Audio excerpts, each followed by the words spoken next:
नमस्कार दोस्तों, कैसे हैं आप सब। दोस्तों, मैंने सोचा है कि मैं अपनी ड्यूटी के अनुभव आपके साथ साझा किया करूं। दोस्तों, इससे हमें यह सीख भी मिलेगी कि हमें रेल यात्रा के दौरान क्या क्या सावधानियां रखनी चाहिए। दोस्तों, इसी अनुभव के तहत मैं आपसे बताना चाहूंगा कि अभी 2-3 दिन पहले क्या हुआ। लगभग 70-80 लोगों का जत्था जो था वह जबलपुर से लेकर के मथुरा तक यात्रा कर रहा था। उस जत्थे में एक महिला सुबह के लगभग 5 बजे होंगे जब गाड़ी रेलवे स्टेशन पर रुकी, तो महिला चाय लेने के लिए रेलवे स्टेशन से उतरी। चूंकि महिला की उम्र लगभग 65 से 70 के मध्य में थी, चूंकि रेलवे ट्रेन का जो टाइम रहता है स्टॉपेज का लगभग अमूमन 2 मिनट या 5 मिनट ही रहता है। महिला उतर के जब तक की चाय लेती स्टॉल से तब तक ट्रेन चल दी। चूंकि वो साड़ी पहने हुए थी तो उसने दौड़ के जो है ट्रेन को पकड़ने का प्रयास किया। पकड़ने के दौरान महिला का जो हाथ है कोच के जो हैंडल्स रहते हैं उनसे खिसक गया और महिला जो है ट्रेन और प्लेटफॉर्म के बीच में चली गई। उसके बाद जो है जाने के बाद उसका जो हाथ था वह कोच का जो पायदान होता है जिस पर हम पैर रख के चढ़ते हैं उस पायदान में उसका हाथ फंस गया, जिससे कि वो हाथ निकल नहीं पाया और महिला की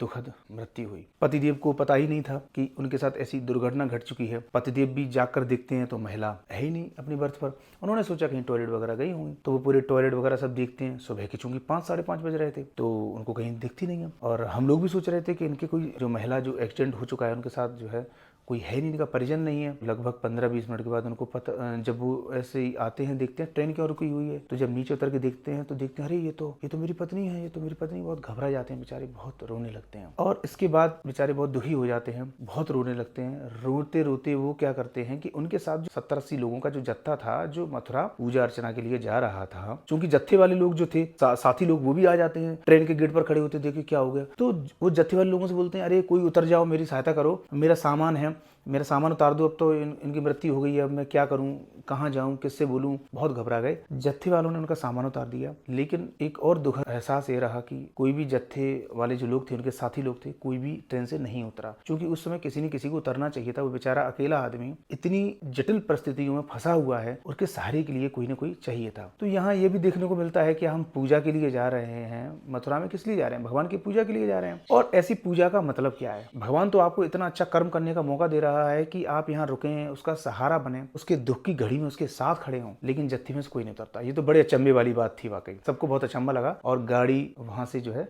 रवाना हो जाती है। उसके बाद महिला का जो पार्थिव शरीर था वह जो भी कार्यवाही रहती है उसके बाद सुपुर्द कर दिया जाता है और वो अपने गंतव्य के लिए रवाना हो जाते हैं। अब दोस्तों, ये जो दुखद घटना, इससे हमें सीखने को क्या मिलता है? सीखने को हमें ये मिलता है कि बेमतलब हमें ट्रेन में ये नहीं सोचना चाहिए कि हमें अब चाय चाहिए ही या हमें पानी पीना ही है। थोड़ा जो है संतोष, और बिना बताए ट्रेन से उतरे नहीं। आप बिना बताए ट्रेन से उतर गए हैं, किसी को पता ही नहीं है आप ट्रेन से उतर गए हैं, या आप जब उस कंडीशन में नहीं हैं तो आप मत उतरिए, आप किसी दूसरे को भेज दीजिए। चाय पानी वाले सब ट्रेन में आते रहते हैं, जाते रहते हैं। मुझे नहीं लगता था कि इतनी आवश्यक था कि सुबह 5 बजे जाकर के चाय के लिए उतर के जाना चाहिए था, इतनी आवश्यकता नहीं थी। इसके अलावा जो मेरा एक्सपीरियंस रहा कि उनके जो साथी थे, लगभग 70-80 लोग थे, उन साथियों को सोचना चाहिए था कि ये पुरुष जो बेचारा अकेला है, इतनी परिस्थितियों में है, इसके साथ कोई ना कोई उतरना चाहिए था। वह भी मेरे हिसाब से पूजा से बढ़ के कार्य होता उनका, लेकिन कोई भी नहीं उतरा। अपना कंसेप्ट एकदम क्लियर होना चाहिए कि गाड़ी अगर रवाना हो गई तो हमें चढ़ना नहीं है। अरे ज्यादा क्या होगा, नहीं चढ़ पाएंगे हम ट्रेन में, कोई बात नहीं, दूसरी ट्रेन से आ जाएंगे, तीसरी ट्रेन से आ जाएंगे, दूसरी ट्रेन में चढ़ जाएंगे, कुछ भी। लेकिन चलती ट्रेन में ना तो हमें चढ़ना है ना ही हमें उतरना है। हालांकि जिस समय ऐसी परिस्थितियां पैदा होती हैं कि हमें ट्रेन में चढ़ना चाहिए या नहीं चढ़ना चाहिए, हमारे दिमाग में जो है मैं डिसाइड नहीं कर पाता है दिमाग कि चढ़ना है या नहीं चढ़ना। इसी पहले से ही क्लियर कि चलती ट्रेन में ना तो हमें चढ़ना है ना हमें उतरना है। कितना भी नुकसान हो जाए, क्या नुकसान होगा, पैसे का ही तो नुकसान होगा, इसके अलावा क्या नुकसान हो जाएगा। इसलिए यह ध्यान रखना है कि हमें चलती ट्रेन में नहीं चढ़ना है। वैसे भी ये दंडनीय अपराध है, और दंडनीय अपराध इसीलिए तो इसको दंडनीय बनाया गया है कि इससे आपकी जान को खतरा उत्पन्न होता है। इस तरह की घटना जब घट जाती है तो आरपीएफ व जीआरपी की जिम्मेदारी क्या होती है? अगर रेलवे स्टेशन पर ऐसी दुर्घटना घटी है तो वहां ऐसे समय पर जो घायल व्यक्ति है या जो मृत है, जो प्रथम दृष्टया हमें महसूस हो रहा है कि हाँ यह मृत हो चुका है, लेकिन डॉक्टर घटनास्थल पर आते हैं, वही डिसाइड करते हैं, वही घोषित करते हैं कि हाँ यह मृत है। उसके बाद वह पार्थिव शरीर जो होता है वो जीआरपी को सुपुर्द कर दिया जाता है। जीआरपी उस डेड बॉडी को ले जाकर के पीएम करवाती है, जो भी आवश्यक कार्रवाइयां होती हैं उनको करवाती है, और करवाने के बाद जो भी उनके परिजन हैं उनको डेड बॉडी सुपुर्द कर दी जाती है। जाती है। दोस्तों, मेरा अनुभव इस संबंध में यह भी रहा है कि जब भी किसी के साथ दुर्घटना घट जाती है या कोई रेलवे स्टेशन पर नेचुरल डेथ हो जाती है किसी की, तो परिजन चूंकि भावनाओं में होते हैं तो वो उनका पोस्टमार्टम नहीं करवाते हैं। रेलवे स्टेशन पर अगर परिजन आ जाते हैं तो वो डेड बॉडी लेके चले जाते हैं, जो भी वहाँ की प्रक्रियाएं हैं वो उनको पूरा नहीं करते, तो थोड़ा सा प्रॉब्लम आती है बाद में। हेल्थ इंश्योरेंस या जो इंश्योरेंस वगैरह रहते हैं, यहाँ हर जगह पोस्टमार्टम रिपोर्ट मांगी जाती है। जो भी संबंधित पुलिस द्वारा जो कार्यवाही की जाती है वह रिपोर्ट मांगी जाती है। इसलिए ऐसे समय पर काफ़ी ऐसे हमने केस भी देखे हैं कि अगर रेलवे स्टेशन पर दुर्घटना हो गई है या किसी की नेचुरल डेथ हो गई है तो परिजन बिना ही कार्यवाही के यानी पोस्टमार्टम या अन्य कार्यवाहियों के डेड बॉडी ले जाते हैं और अंतिम संस्कार कर देते हैं। उसके बाद तो उनको बहुत ही परेशानियों का सामना करना पड़ता है।